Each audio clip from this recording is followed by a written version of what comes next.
அடுத்து இல்ல சார், கனிவு என்ன சார்? கனிவு அப்படின்னா கனினா பழம் சார், அது எல்லா கடையிலையும் கிடைக்குது. கண்டிப்பு தான் சார் ஒரு மனிதனை வந்து திருத்தும். கோல் எடுத்தா உறங்க ஆடும்.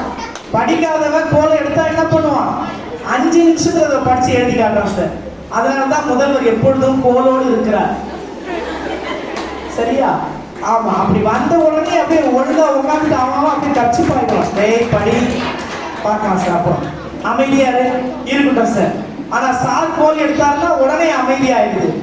அப்படி கண்டிப்பு தான் ஒரு மாணவனை நல்வழிப்படுத்தும் என்று சொல்லி கண்டிப்பினுடைய தலைவியாக இன்றைக்கு பேச வருகிறார். அற்புதமான ஆற்றல் பொருந்திய ஒரு நல்ல கவிஞர், அற்புதமான சகோதரி, நம்முடைய பாராட்டுகளுக்குரிய பரமேஸ்வரி அம்மையார் அவர்களை கண்டிப்பே என்ற அணியில் பேச அன்போடு பணிக்கின்றேன்.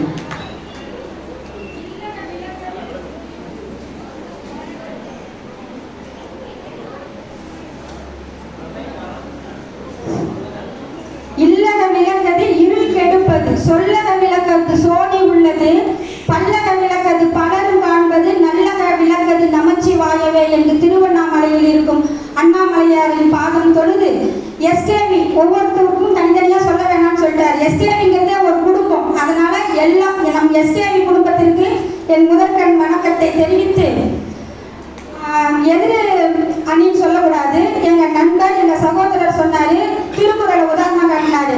அதே திருவள்ளுவர் என்ன சொல்லியிருக்காரு தெரியுங்களா? இடிப்பாறை இல்லாத ஏமாறி மன்னன் கெடுப்பார் இலானும் கெடும் அப்படின்னு சொல்லிட்டாரு. இது என்ன பொருள் தெரியுமா? இல்ல, இதுக்கு என்ன பொருள் தெரியுமா? எப்பேற்பட்ட மன்னனாக இருந்தாலும் கூட அவனுக்கு இது சரி தவறு என்று சுட்டி காட்ட ஒருவன் இல்லை என்றால் அவனது எப்பேற்பட்ட திறமையும் பாழாகிவிடும். அவன் கெட்ட நிலைக்கு சென்று விடுவான். அவனை கெடுக்கிறதுக்கு வேற யாருமே வேணாமா. நல்லது கெட்டது சொல்றதுக்கு ஆள் இல்லைன்னா அவனை கெடுக்கிறதுக்கு தனியா ஒரு ஆளே வேணான்றாங்க. அப்புறம் முகநக நட்பது நட்பன்று நெஞ்ச தகநக நட்பது நட்பு அப்படின்னு திருவள்ளுவர் சொல்லியிருக்காரு. ஒரு நண்பராக இருந்தால் கூட அந்த கண்டிப்பு வேண்டும். கனிவோடு முகம் மாத்திரம் மலர்ச்சி அடையும்படி பேசுவது உண்மையான நட்பு அன்று. ஒரு நண்பர் தவறு செய்யறாருன்னா இது தவறு இது சரி அப்படின்னு நம்ம சுட்டி காட்டினாதான் அது உண்மையான நட்பு. நீங்க எல்லாம் உண்மையான நண்பர்களா? ஆமாங்க.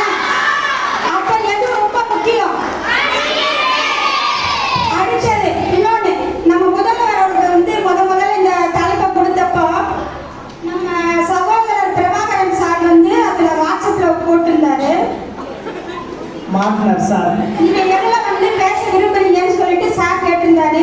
அது நம்ம சகோதரர் சொல்லியிருந்தாரு, கண்டிப்பா நான் கனிவுன்றதுல பேசதான் விரும்புறேன் அப்படின்னு சொல்றாரு. ஒரு விஷயத்தை மத்தவங்க மனசுல பதிய வைக்கிறதுக்கு, ஆழமா பதிய வைக்கணும்னா அந்த கண்டிப்பு ரொம்ப அவசியம்.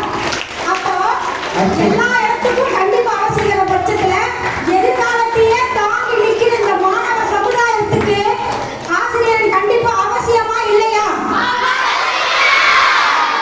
இப்போ நாங்க வந்து தலைப்பு என்ன தெரியுமா? இந்த நம்ம மாணவர்கள் நல்ல கல்வி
சுகர் உண்டு. சுகர் வந்து சீக்கிரம் போயிடும். ஐயோ, இன்னைக்கு வேற கேசரி போட்டுக்கிறாங்க ஸ்கூல்ல. அப்போ மீதி இருக்க அந்த 5 சுவை நம்ம உடம்புல சேரும் போதுதான் நம்ம உடம்பு ஆரோக்கியமா இருக்குது இல்லையா? அடுத்தது பாருங்க, ஒரு ரோஜாப்பூ செடி வளரணும்னா கூட அதை 4 பக்கமும் வெட்டி விடுவாங்க. அப்படி வெட்டி விட்டாதான் அது நிறைய பூ பூக்கும் அப்படின்றதுக்காக, அதை அழிச்சுடணுன்றதுக்காக கிடையாது. அந்த மாதிரி தான் ஒரு ஆசிரியர் கண்டிக்கிறாங்கன்னா அது மாணவர்களுடைய அழிவுக்காக அல்ல, நன்மைக்காகவே. அடுத்தது ஒரே ஒரு பாயிண்ட் மட்டும் நான் சொல்றேன். நம்ம மாணவர்கள் பொதுவா சொல்ல, பொதுவா எல்லாருடைய மாணவரும் நல்லா இருக்கணுன்றதுக்காக தான் இந்த கருத்து நான் வைக்கிறேன். ஆவடியில உண்மையா நடந்த நிகழ்ச்சி போன வாரம் நடந்தது. ட்ரெயின்ல வந்து 10 மாணவர்கள் சேர்ந்து பொதுமக்களை கத்தி எடுத்துக்கிட்டு மிரட்டி இருக்கிறாங்க. முதல் எடுத்துருந்தே போய் அந்த காவலர் அந்த மாணவர்கிட்ட கேள்வி கேட்டது என்ன தெரியுமா? இவங்க ஒரு தனிப்பட்ட ஒரு மாணவன் தவறு செய்திருந்தால் அவன்கிட்ட அந்த காவலர் என்ன கேள்வி கேட்பாரு? நீ எந்த வீடு, உங்க அப்பா யார் அப்படின்னு கேட்பாரு. ஆனா அவர் அந்த காவலர் கேட்ட முதல் கேள்வி, நீ எந்த ஸ்கூல்ல படிக்கிற அப்படின்னு கேட்டுட்டாங்க. அப்ப ஒரு மாணவனை தவறான வழிக்கு செல்லாமல் அவனை நல்வழிப்படுத்துவது ஆசிரியர்களின் கண்டிப்பு தான். இந்த ஆசிரியரின் கண்டிப்பு குறைவதால்தான் மாணவர்கள் தவறான வழிக்கு செல்கிறார்கள். அப்படி மாணவர்கள் தவறாக செல்லக்கூடாது என்பதற்காகத்தான் கண்டிப்பு என்ற தலைப்பை நான் தேர்ந்தெடுத்தேன். சூப்பர். நான் தேர்ந்தெடுக்கும் போது நான் ரொம்ப பயந்தேன். என்னடா இது, கனிவுக்கு எதிராக கண்டிப்புக்கு போய் நம்ம பேர் கொடுத்துடுமே, நம்ம செஞ்சது தப்பா சரியா அப்படின்னு ஒரு சந்தேகம் வந்துச்சு. அதனால நான் போன ஒவ்வொரு ஆட்டுப்படியும் எல்லா மாணவர்கிட்டையும் கேட்டேன், ஏய் உங்க வாழ்க்கை வந்து சிறக்கணும்னா ஆசிரியர் கண்டிக்கிறது முக்கியமா கனிவா இருக்கிறது முக்கியமானு. அதுல 75% சொன்ன மாணவர்கள், நம் மாணவர்கள் சொன்ன பதில் கண்டிப்பு என்பதுதான். மாணவர்களுக்கு மகேசனுக்கு என்று கூறி மன நிறைவுடன் வாய்ப்பளித்த நம் எஸ்ஆர்பி பள்ளிக்கு நன்றி கூறி விடைபெறுகிறேன். நன்றி, வணக்கம். அற்புதமான பேச்சு. அப்படியே சும்மா கண்டிப்பா கம்பீரமா நிறைய தகவல்களை அடுக்கி பேசினார்.